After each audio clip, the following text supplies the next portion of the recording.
Merci. Je vous remercie. Madame Cécile Rilhac pour le groupe La REM, s'il vous plaît. Merci, Monsieur le Président.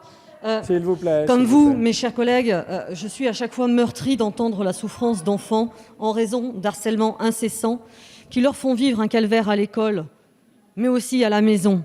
Car comme vous le savez, le harcèlement scolaire ne s'arrête malheureusement pas aux grilles de l'école, mais se poursuit très souvent sur les réseaux sociaux.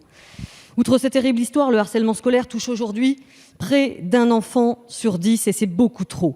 Les enfants victimes de ce harcèlement n'en ressortent jamais indemnes. Les conséquences psychiques et physiques sont importantes et la reconstruction personnelle peut prendre plusieurs années. En instaurant un délit de harcèlement scolaire, on apporte enfin une réponse aux victimes, mais aussi aux auteurs. Les souffrances endurées par les victimes seront réellement reconnues et entendues. Et les auteurs de ces violences scolaires pourront être lourdement sanctionnés, mais surtout être accompagnés pour comprendre la gravité de leurs actes et éviter qu'ils deviennent des adultes harceleurs.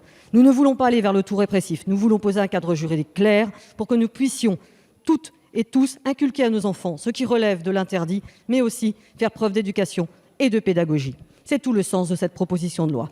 Pour conclure mon propos, Monsieur le Président, j'ai une pensée particulière aujourd'hui pour la jeune Évaëlle, pour ses parents, mais aussi pour les élèves et les professeurs du collège à Herblay sur ma circonscription qui ont vécu ce drame du harcèlement.